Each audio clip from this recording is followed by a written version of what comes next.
Oh my God! My eyes go wide habang nakatanghad sa puting SUV na nasa harapan ko. Do you like it? Dad asked me right behind my back. Humarap ako dito at mahigpit siyang niyakap.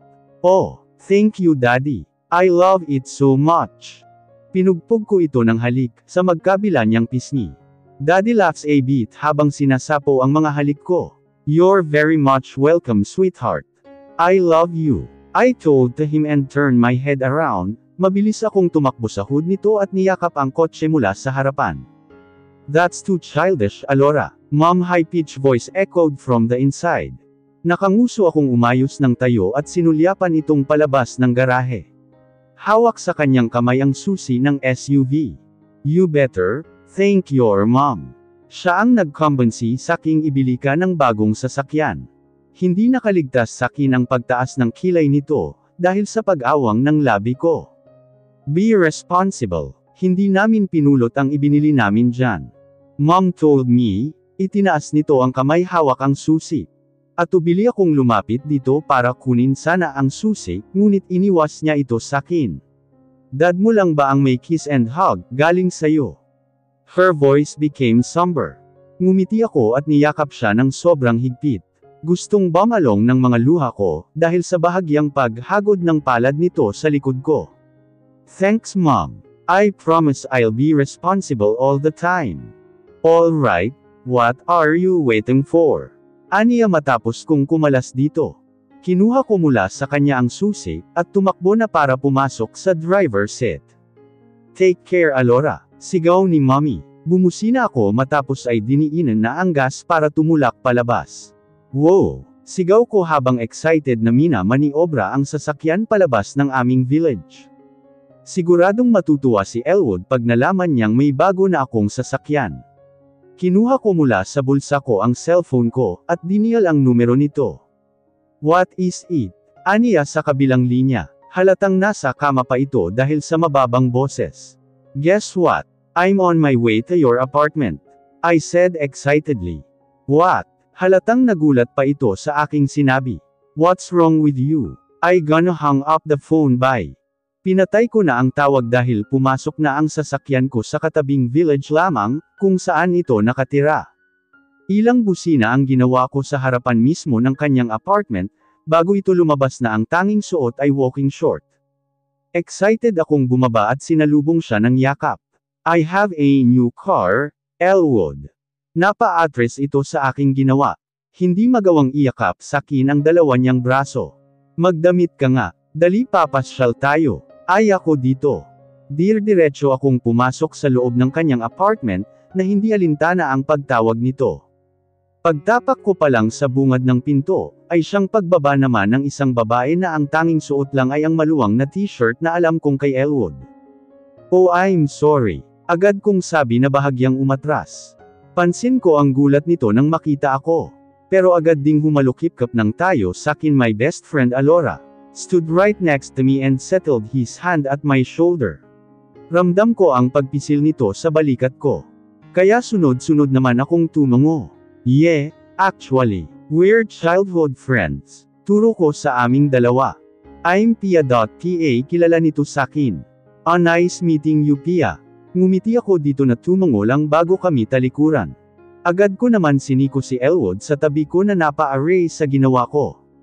Ikaw talaga, bakit hindi mo sinabi sakin na nagdala ka ng babae dito ha? Aambahan ko sana ito ng suntok nang hulihin nito ang kamao ko. Saka na lang ako magpapaliwanag sa'yo. Ang mabuti pa umalis ka na. Tinulak ako nito gamit ang dalawa niyang kamay. Okay. Sinaman ko muna ito ng tingin bago ko ito erapan. Isang malutong na halakhak lang ang ginantay nito bago itulak pasara ang pinto. Ibang klase. Umiiling na bumalik na lang ako sa sasakyan. Plano ko sanang umuwi na nang maisipan kung dumiretso patungo sa bahay nila William. 5 minuto lamang ang biyahe sa kasunod nitong barangay, kung saan sila nakatira. Ngumiti ako buhat ng mamataan ang eskinita papasok sa kanilang bahay. Malayo pa lang ay tanaw ko na sila Zia at Kesha na naglalaro sa labas ng kanilang bakuran. Agad na lumingon ang dalawa ng mamataan ang sasakyang parating, maging ang ilan nitong mga kalapit bahay, ay nagsilabasan buhat sa kanilang bakuran, nang huminto ang sasakyan kong dala. Excited akong bumaba para salubungin ang dalawa. Kesha, Zia. Nagliwanag naman ang mukha ng dalawa, nang makita ako at tumakbo palapit sakin. Ate Alora. Nagtatalo ng mga ito habang si Kesha ay binuhat ko. Wow! Mas mukhang bamigat ka ngayon ha. Syempre ate, madami yata akong kumain, sabi mo eh. She smiled sweetly at me. It's good to hear that. Binaba ko ito at ginulo ang kanyang buhok pagkatapos. Kesha, Zia, pare-pareho kaming lumingon sa boses na iyon ni Isaiah. May hawak itong makapal na lubad at isang timba. Hi! I beam and wave my hand at him. Imbes na batiin ako ay sumulyap ito sa kotse na dala ko. Ah, yeah, my new car. Ngumiti ako ng bahagya, naninimbang sa pwede nitong sabihin. Zia, tawagin mo si kuya sa bukid. Sabihin mo may bisita siya, he said in his baritone voice.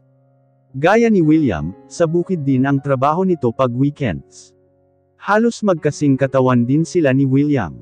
But he looks very ruthless and vicious. Hindi ko kailanman nahuli ang ugali nito lalo pati tila ginto dito ang ngumiti. Tumalikod na ito dala ang kanyang lubad at timba. Sinundan ko na lang ito ng tingin na pumasok sa masukal na bahagi ng kakahoyan sa likod bahay nila. Kaya minabuti kong samahan na lang si Zia patungong Bukid Karga ang bunsong si Kesha. Ito ang unang beses ko natutungo sa bukid para bisitahin si William, madalas kasi ay hinihintay ko lang siya na dumating galing sa pagsasaka. Habang naglalakad ay may nasalubong kaming ilang magsasaka na may dalang itak at basket. Magandang araw hu, bati ko sa mga ito. Magandang araw rin ineng. Hinubad nito ang suot na salakot. Hindi ba ikaw yung nobya ni William? Tumango ako sa may edad na matanda at nagngiti. Oho, ako nga po. Naku dal iyan mo ineng, mukhang naroon na si Julieta, natatawang sambit nung isang matanda sakin. Kumunot ang noo ko, sinuhong Julieta. Pansin ko ang pagsiko ng matanda sa lalaking katabi nito, at minuso na ang daan para umalis. Ah, sige ineng, mauuna na kami sa inyo, palem ng mga ito. Gusto kong isang tabi ang sinabi nito, kaya huminga ako ng malalim, at pinalis ang agam-agam sa puso, pero habang tahak namin ang daan patungo sa bukid, ay hindi mawala sa isip ko ang sinabing iyon ng matanda. Kuya. Tumakbo na si Zia patungo sa kubo, kung saan namin tanaw si William. Agad na hinanap ng mata ko ang sinasabi nilang Julieta.at hindi nga ako nagkamali.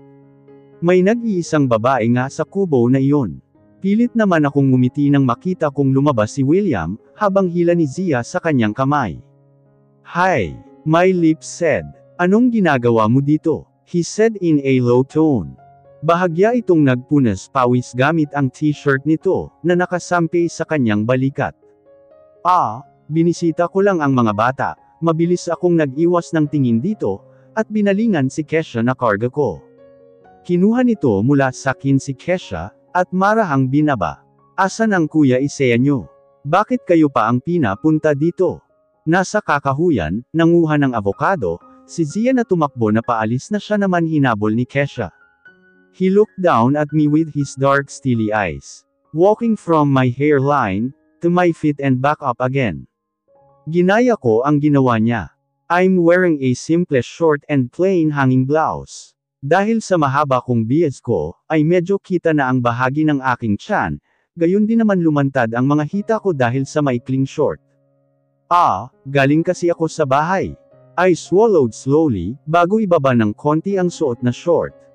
Pero hindi nito maitago ang maliit kong tiyan dahil sa lakas ng hangin.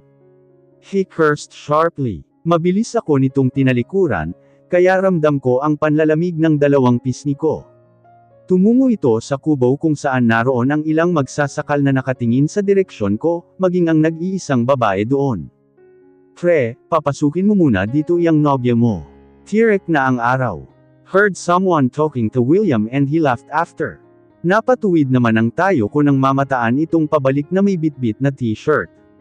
Hindi ito nagsalita, siya na mismo ang nagsuot sa akin ng t-shirt niya, na agad ko naman sinunod.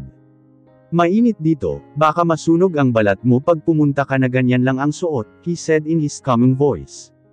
Napalunok ako at pumikit dahil sa bumangon na kahihiyan. Hindi ko alam kung sa init ba ng araw, kaya ramdam ko ang pamumula ng dalawang pisngi ko, o dahil sa sinabi nito sa akin. William, halika kakain na. Pukaw ng babae sa loob ng kubo. Hindi nito iyon pinansin, bagkus ay ginagap ang palapolsohan ko ng marahan.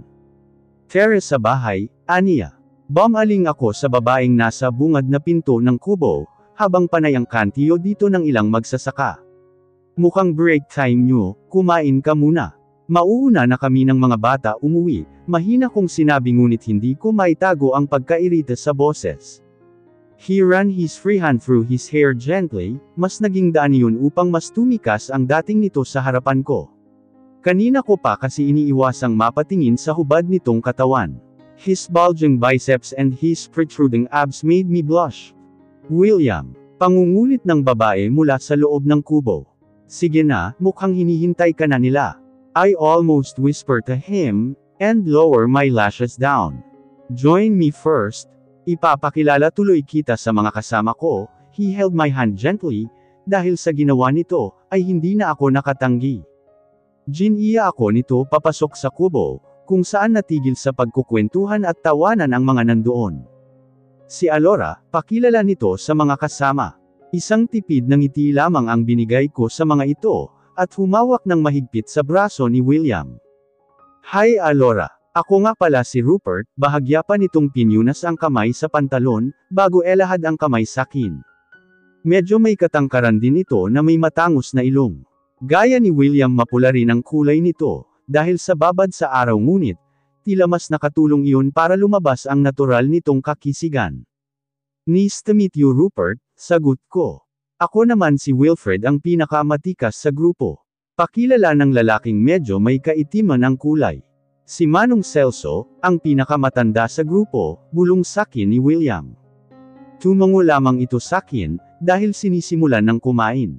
And I'm Badong, ang pinakagwapo sa lahat, pumapangalawa lamang si William sakin, pakilala ng isang hindi katangkarang lalaki na kulot ang buhok. I smiled a bit. I'm glad to meet you, Badong. Tinanggap ko ang pakikipagkamay nito. Hoy, ang kapal mo ha. Tulak ng babae kay Badong na siyang kumamot lamang ng ulo. Ah, si Julieta, ang tagadala ng merienda dito, anak ni Mang Celso. Pakilala ni William dito. Tumango lamang din ito sa akin na hindi man lang ngumiti, bagkus ay inabot kay William ang plato na walang laman. Kain na, aniya. Sandali kong tinikom ang labi ko, dahil sa coldness na pinakita nito. Parang gusto ko tuloy umuwi na lang, dahil bigla akong nakaramdam ng hiya sa isiping makikikain pa ako. Sumandok nga ng kanin at ulam si William na agad inabot sa akin. Nahihiya man ay tinanggap ko iyon at tipid na ngumiti. Pasensya ka na sa ulam naming adobong paa ng manok, si Rupert. Sunod-sunod ang pag-iling ko, ayos lang, kumakain naman ako ng adobo. I shyly said.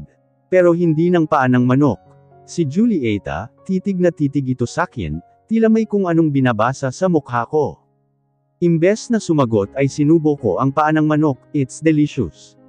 Ngumiti ako dito na siyang tahimik lang na naupo sa tabi ni Badong.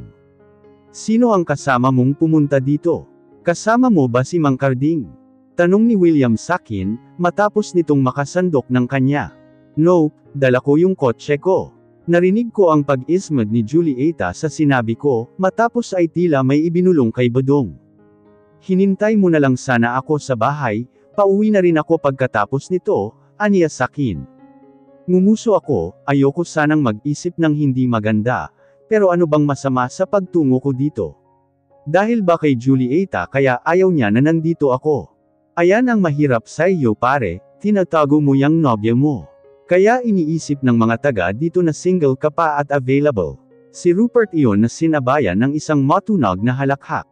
Si Badong naman ay bahagyang umubo sa tabi ni Julieta, na siya nitong inirapan. I bite down my lips, hindi ko maiwasang masaktan sa narinig.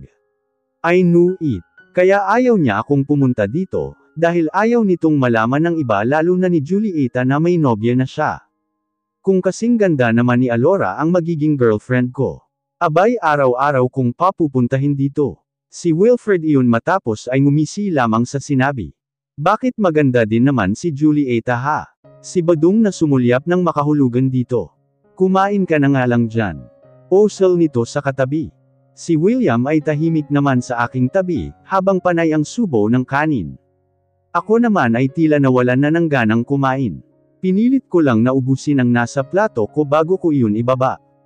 Salamat sa merienda, sabi ko bago ngitian ang bawat isa. Nako, huwag kang mahihiyang bumalik dito sa susunod ha. Mababait kami dito, ewan ko lang sa dragon na katabi ni Badong. Isang pahapyaw na tingin ang binigay nito kay Julieta nang umiwi dito. Hoy, Rupert, manahimik ka nga dyan. Baka hindi ka makabali ngayong araw. Si Julieta na naglalagay ng juice sa baso. Tumayo na sa tabi ko si William, salamat, babalik na lang ako mamaya, aniya sa lahat. Yung panlamong binhi, baka pwede nang itanim mamayang tanghali, animang Celso na ngayon ay humihigop ng kape. Sige ho, isasama ko pabalik dito si Isaiah, sagot nito, matapos ay bumaba ang tingin nito sa akin. Let's go. Tumayo ako nang marahan nitong gagapin ang palapulsohan ko. Isang tipid ng ngiti lang ang ipinaabot ko sa lahat, na siyang nagsitango sa amin.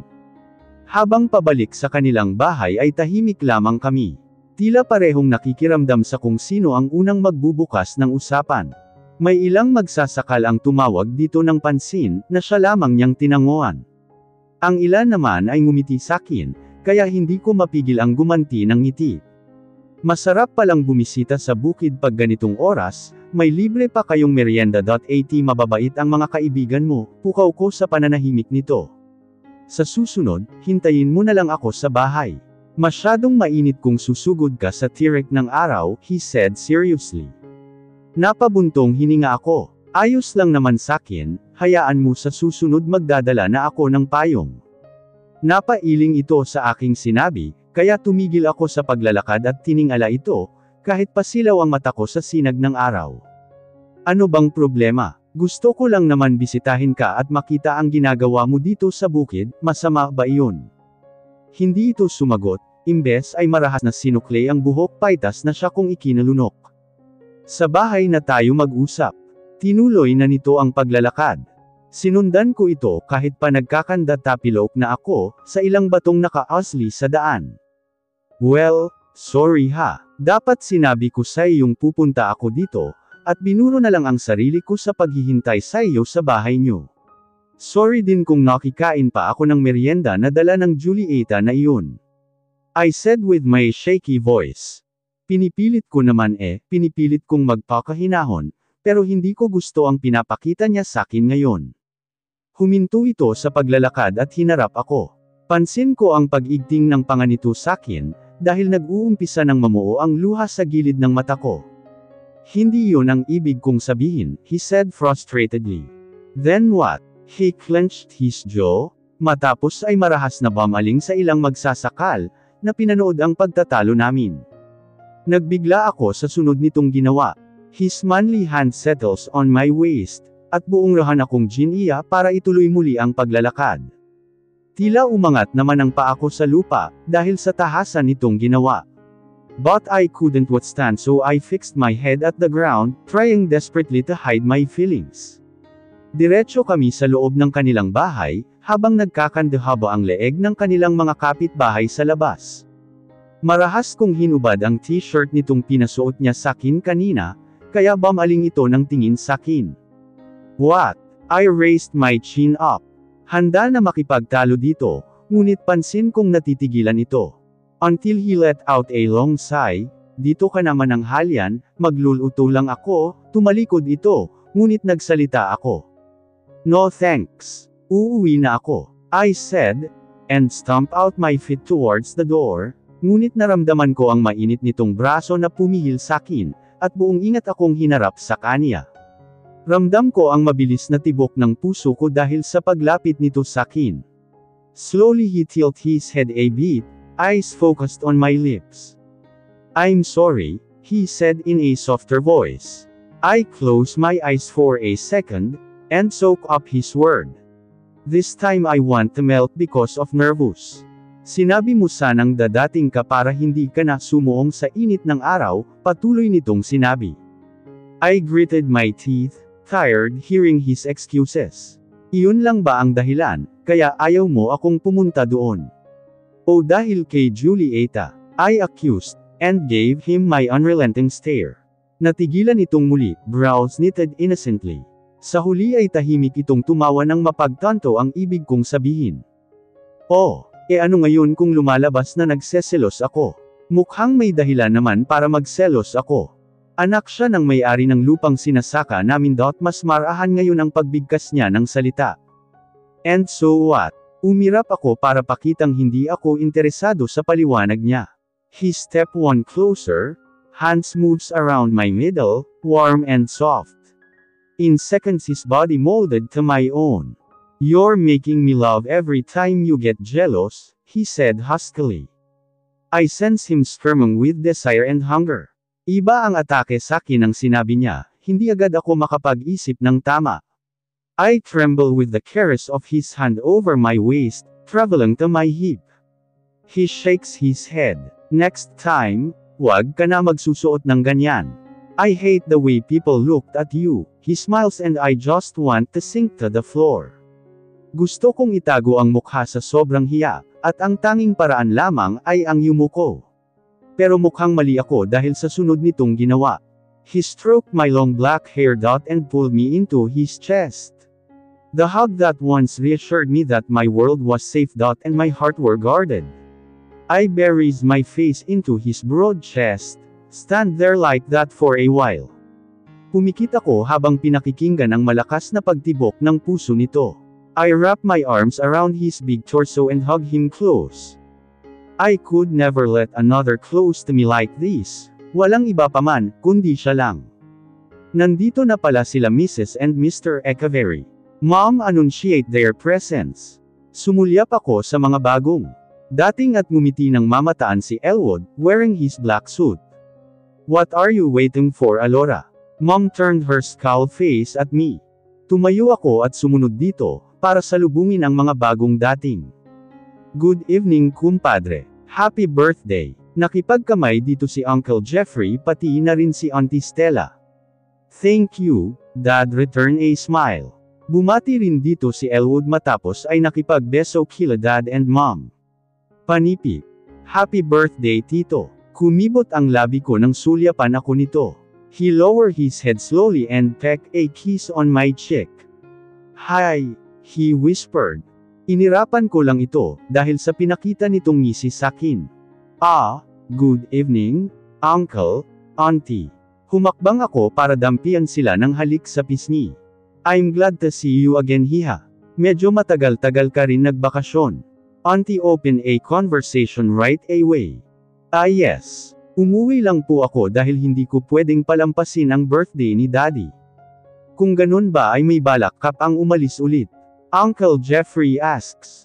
Bago pa ako makapagsalita ay narinig ko na ang malutong na tawa ni Mommy. Nako kumpadre, ang mabuti pa ay sa loob na natin ituloy ang usapan. So shall we? Mom escorted our guest inside, ngunit bago pa man iyon ay iniwan ako nito ng matalim niyang tingin. You know what? Just enjoy the rest of the night, Elwood whispered to my ears. Nauna na rin itong pumasok sa loob, na siyang agad namang sinalubong ng ilang media. Naiwan akong nag-iisip kung tama ba ang desisyon kong umuwi ngayon. The party went elegantly fine. Having a conversation with their guest and some of our relatives. Halos puno na rin ang bakuran namin ng ilang bisita mula pa ibang panig ng bansa. Mas nakikilala na kasi ang pangalan namin sa mundo ng entertainment industry. Hindi magtatagal ay mas lalo pa itong lalaki dahil sa pagsusumikap nila Mommy at Daddy, most especially Elwood. Gusto kong mahiya, dahil ako dapat ang inaasahan nilang magpapatakbo ng kumpanya. They trusted me most to the point na hindi ko na iniisip ang kapakanan ng lahat. Mas pinili kong talikuran ang responsibilidad ko bilang nag-iisa nilang tagapagmana. Kung tutuusin maluwag pa sila sa akin, dahil malaya kong nagagawa ang gusto ko, kahit pa alam kong hindi sila sang-ayon dito. They are very supportive parents and I never doubt about it. Simula pa nang hilingin kong makasal kami ni William, at bumuo ng sariling buhay kasama siya. Lahat ng iyon ay nasa likod ko sila, at nakasuporta kahit pa hinihiling nilang maupo ako bilang CEO ng kumpanya. Naging madamot ako at naging makasarili. Never thought that I've only compromising our company because of my unfair decision. Pero kung maibabalik ko lang ang nakaraan, sigurado akong iyon pa rin ang pipiliin kong desisyon. And I always stick to that, no matter what. Can I dance the most beautiful woman in this evening? Hearing his sweet voice, agad akong humarap dito at ngumiti. Of course, malaya kong inabot kay Elwood ang kamay ko, patungo sa gitnang bulwagan. He eagerly wraps his arm around my waist and pull me closer to him. I slip him close and tease him. You are so adorable, he murmurs with a tiny sigh. I pursed my lip. Salamat, ngumisi ito. Mas lalong naglaro sa mga mata ang mapaglarong aura. And I'm that cute, on right. Malakas talaga ang dating nito, lalo na pag tumitig ng seryoso at ngumiti na tiyak na siya lang pwedeng makagawa. Nabalitaan mo na ba? He said under his breath. Humilig ito sa leeg ko at pinahinga doon ang kanyang baba. Huminga ako ng malalim, he is too close. What, Elwood? What news? I said in a low tone. He buries his face into the crook of my neck and sniffs dejectedly. Pinaplano na nila ang ating kasal. I stand in froze when I heard him say that. Agad na umakyat ang dugo sa ulo ko, matapos ay marahas na bumitiw dito. They will be announcing the merging of Rising Stone and the Ekavery trading tonight, he said in low voice. How could you agree to that, ha? My voice became inflamed. My heart is in fury.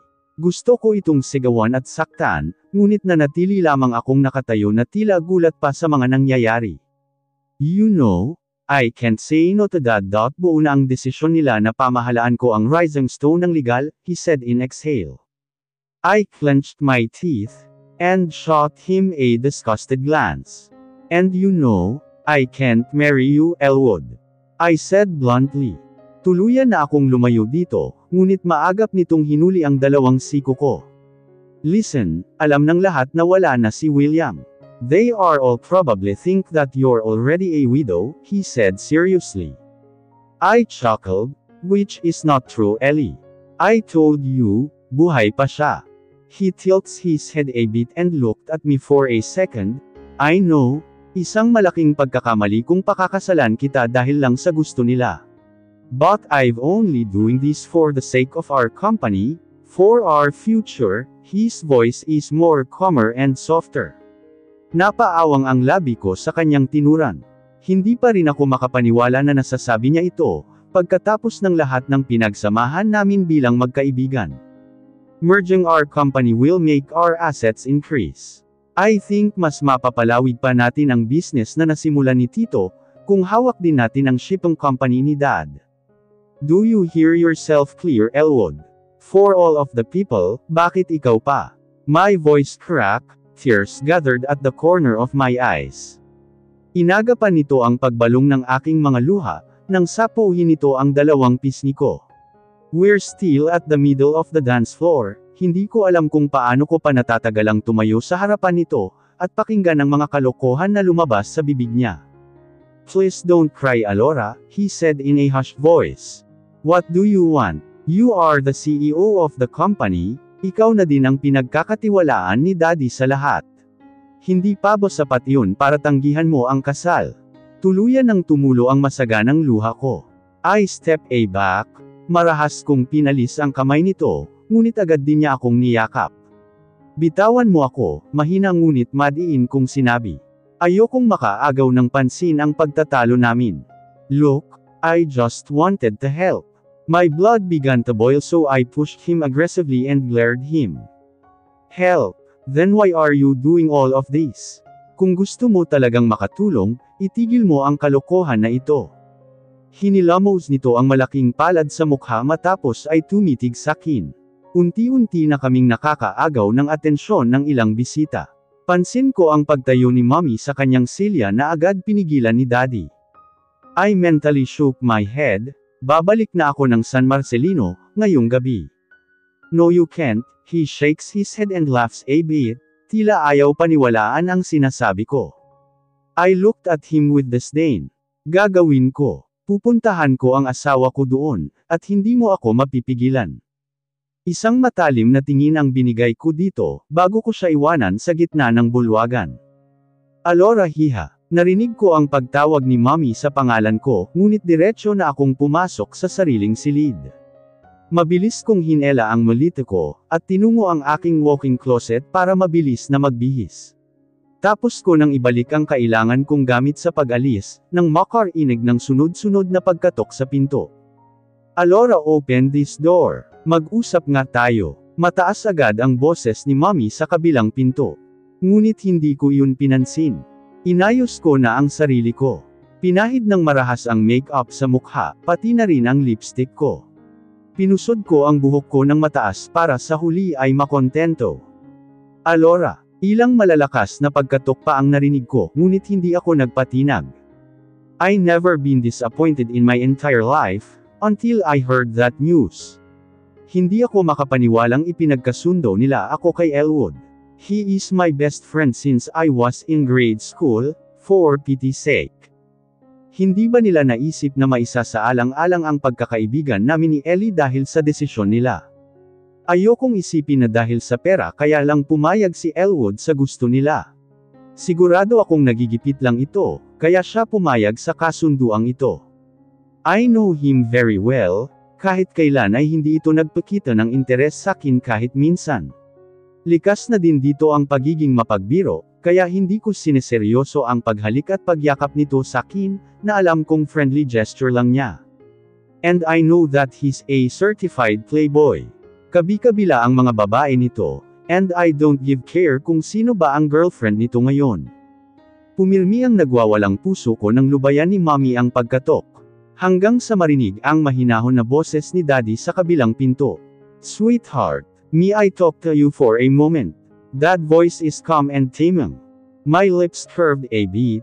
Sandali ko munang pinahupa ang paghuhuromentado ng puso ko, bago ako tumayo para buksan ang pinto.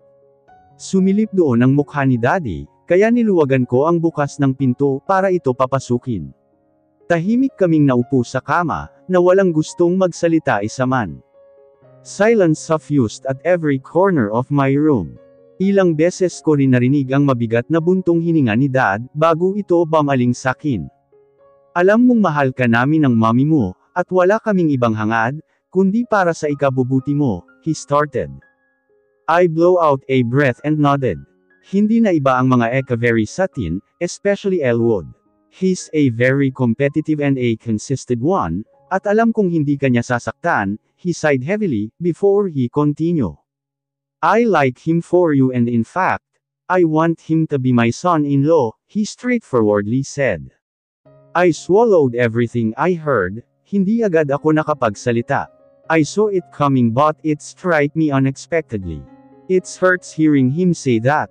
Hindi pa pala sapat na si Elwood na ang CEO ng kumpanya, dahil higit pa pala doon ang gusto niya. Dad. Naitikom ko ang aking mga labi, dahil ginagap nito ang palad ko.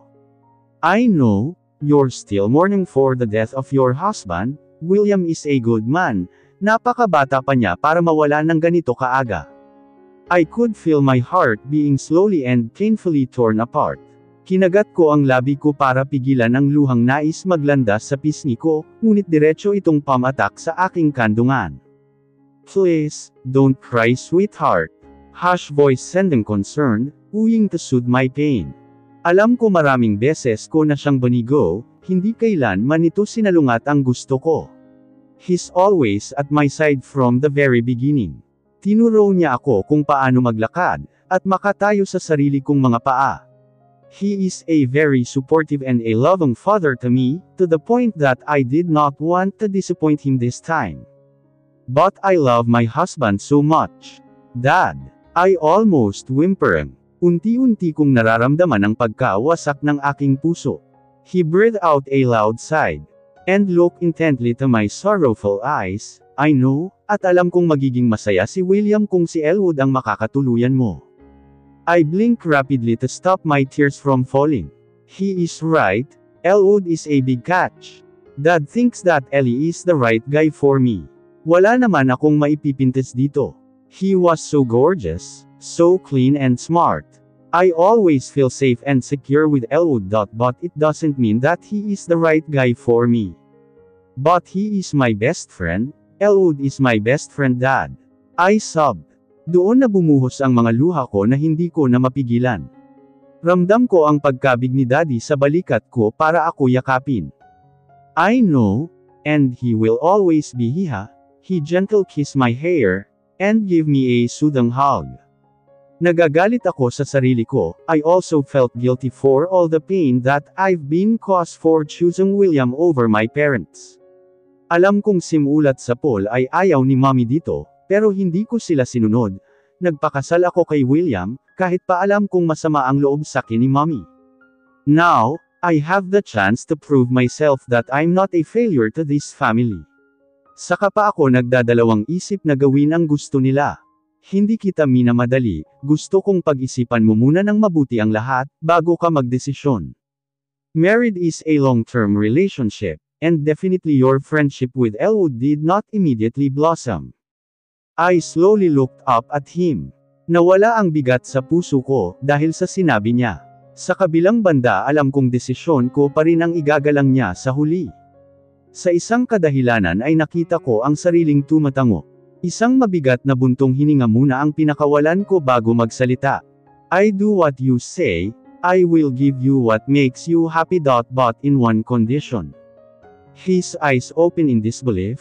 Are you sure? Nakita ko ang pag-angat ng balikat nito. And, what is your condition? He asked and gave me some odd expression. I sucked in air before I opened my mouth to speak. 3 months. Just give me enough time to decide. Hindi ganoon kadali ang sinasabi nyo. I love Elwood, but it doesn't mean pwede na niyang palitan si William sa puso ko. Sandali itong natahimik, batid kong iniisip niyang nagsasayang lang ako ng oras at panahon, pero may tiwala ako kay Dad, at alam kong maiintindihan niya ito. I gripped his hand tight. I promise, saad ko. Ngumiti ito at tumango ito sa bandang huli. Hindi ko alam kung tama ba ang desisyon kong ito. I love my husband so much. At sigurado akong walang makakapalit sa kanya sa puso ko. I just hope na sana sa loob ng 3 buwan, ay bumalik na ang alaala ni William, dahil kung hindi, I will never get a chance to win him back again. Ipinihit ko pa bukas ang pinto ng aking silid. Inilang hakbang ko lang ang kama, at diretsyo na akong nahiga doon. A breathy sigh escaped from my mouth. And leaned my head to look out the window. The warmth of the sun hits my skin. Beyond this wall and white curtain I can smell and hear the salty waves crashing outside. I rest my smile a bit. It feels good to be back. Tumayo ako at sinalubong ang pagsikat ng araw mula sa aking veranda. Tila musika sa aking pandinig ang paghampas ng mga alon, at langis-ngis ng mga dahon dahil sa paghihip ng hangin. I almost jumped to my feet when I heard my phone ringing. Hindi biro ang butil ng pawis sa aking noo, nang makilala kung sino ang rumahistro dong pangalan. It's Gab again. Ilang text at tawag na ba nito ang hindi ko sinagot, para lang makaiwas sa mga sasabihin nito. Until now ay may mabigat na nakadagan sa dibdib ko, dahil sa pagliban ko sa trabaho ng halos 2 linggo. I don't know how to react at this very moment. I was painfully torn apart. Hindi ko kailanman inisip na magiging ganito kahirap ang sitwasyon ko. Kung tutuusin ay dapat AWOL na ako sa trabaho, at tanggap ko kung ano ang magiging desisyon niya. I gathered all my power before I slid my phone to answer the call. Hello. Napakagat ako sa labi dahil sa sadyang pagkautol. Alora. Finally sinagot mo ang tawag. Kumusta ka na? I was worried about you. Napalunok ako, sandaling kinapa ang kama para maupo doon. If could feel my heart stumble and fall, bago ko maisipang sumagot. Pasensya na, ayos lang ako, Alessandra. I mere whispered. Ow, I missed you? Sabi ni Gab hindi ka daw nagpaalam na liliban ka sa trabaho. But he got your text so, kailan ang balik mo sa trabaho? She asked without a pause. Wala sa loob na hinilata ko ang katawan sa malambot na kama, habang sapo ang noo. I sighed heavily. Yeah, I will be reporting on Monday. I'm sorry, may emergency lang kasi, kaya kinailangan kong umuwi sa magulang ko, walang lakas kong sabi. Great. Plano namin mag-out of town ngayon. We are planning to go to Galavaya Island. I'm expecting you to be here with us before 10 in the morning, dear, diretso nitong sinabi.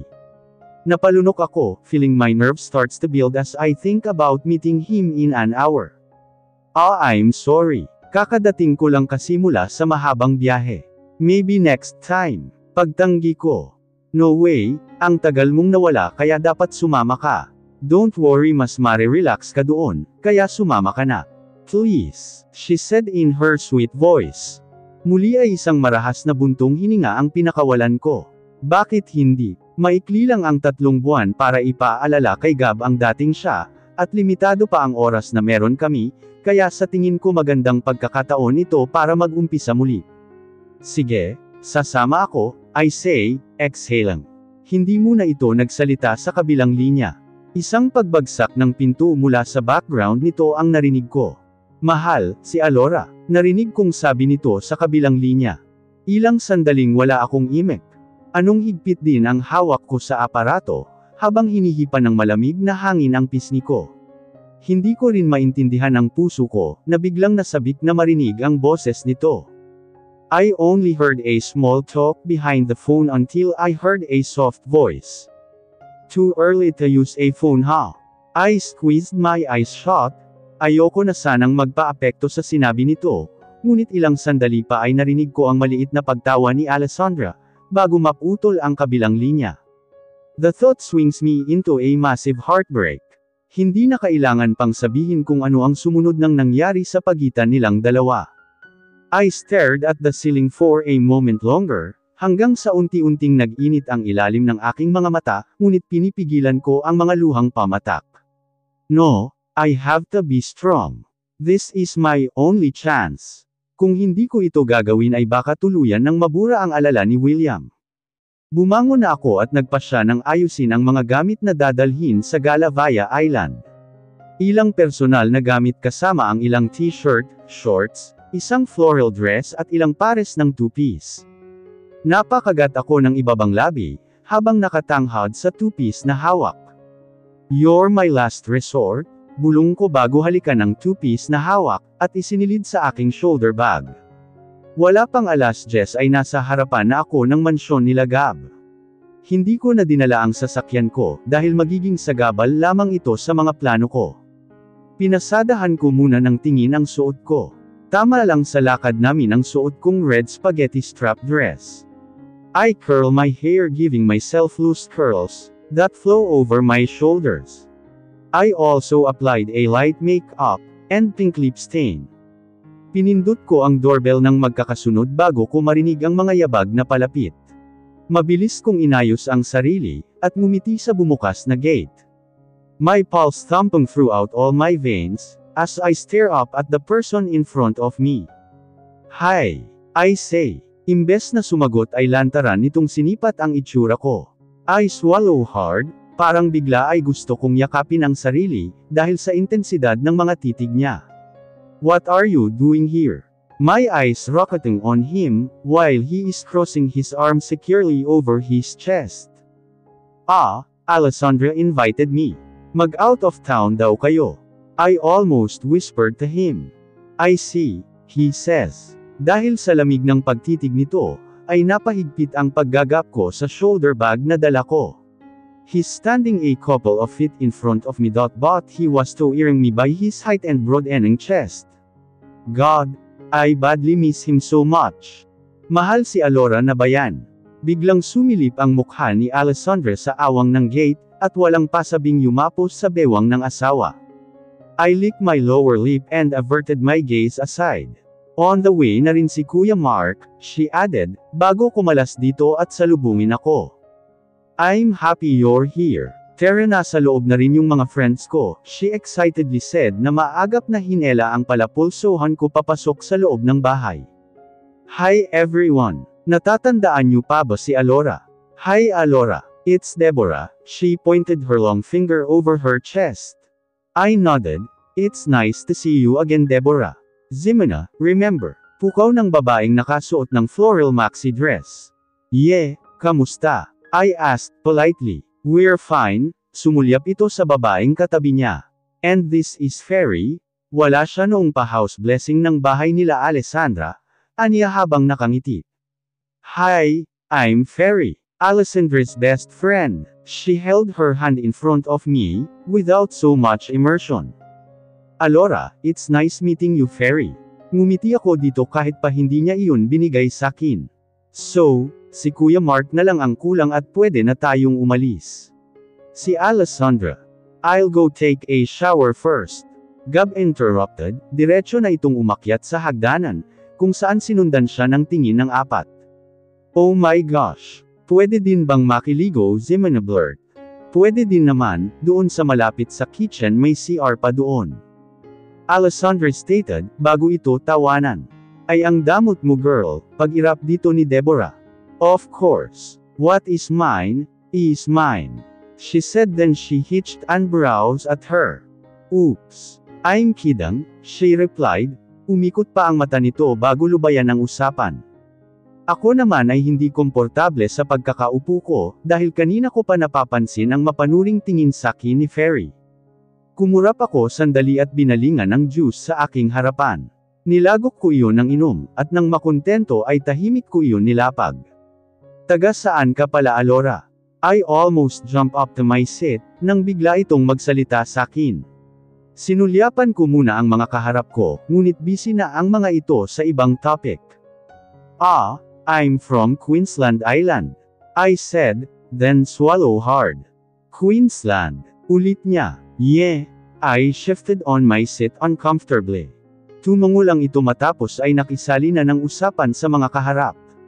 I heave a deep sigh of relief, and I run my fingers through my nougat brown hair. Muli kong hinela ang baso ng juice.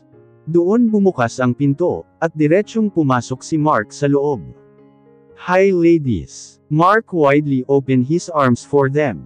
Napakurap ako ng isa-isang yamakap dito ang mga kaibigan ni Alessandra. You look so hot today, I miss you.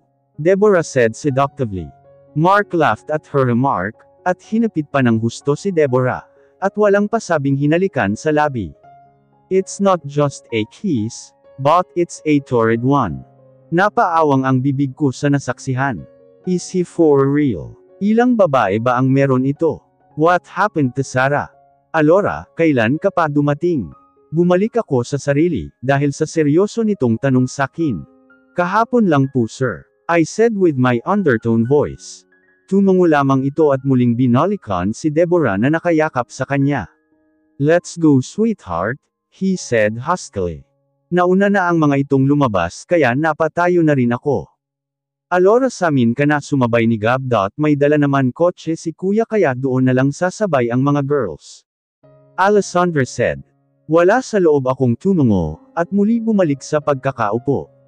Hindi pa kasi bumababa si Gab mula sa taas. Paano, see you after an hour, kaway sakin ni Zimena na agad naman sinundan ni Alessandra.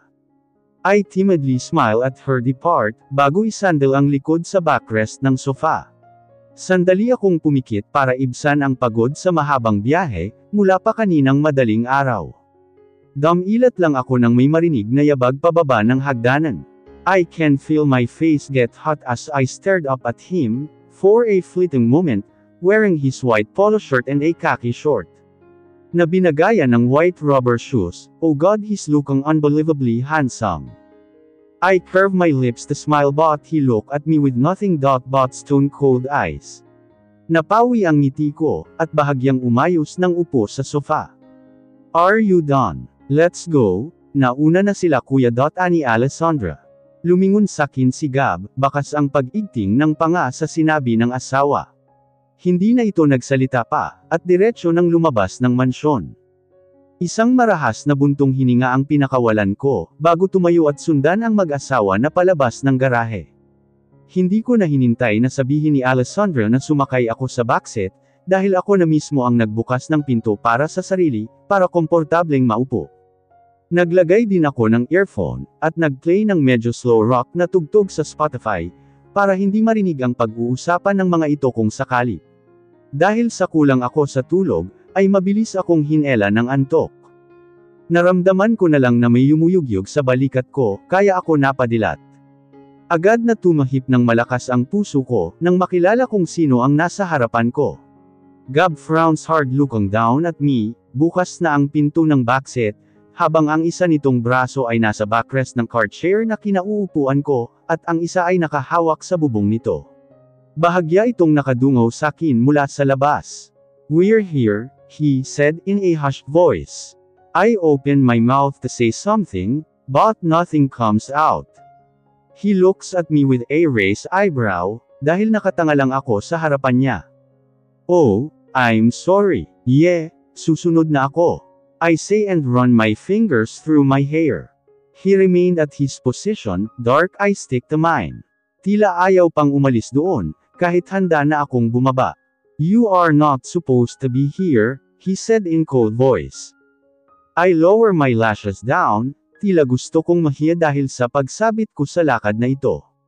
"I know," pero hindi ako makahindi kay Alessandra.my voice shakes, mariin ko ding nakagat ang ibabang labi ko, dahil sa kirot na gumigising sakin. His breath hitches, he cursed sharply. Mas lalo kong niyuko ang ulo, dahil sa pagmumura nito. Hindi ko alam kung ano ang ibig niyang sabihin, at kung ano ba ang ikinagagalit niya. Dahil ba ayaw niya akong nandito? O dahil sa ilang linggo kong pag-absent? Look, alam kong mali na lumiban ako sa trabaho ng walang paalam, kung tatanggalin mo ako sa trabaho, then fine. Wala akong magagawa, paos na boses kong sinabi. "It's not what I meant," he said, then gaspang softly. My hands start to shake, hindi ako komportableng tinatitigan niya ng ganito. He stares at my hair as it slides through my tremble lips, kaya bahagya ko itong kinagat at nag-iwas ng tingin. "Let's go," sa huli ay napili nitong sabihin bago ako talikuran. Isang buntong hininga na lang ang napakawalan ko, habang sinusundan ito ng tingin palayo.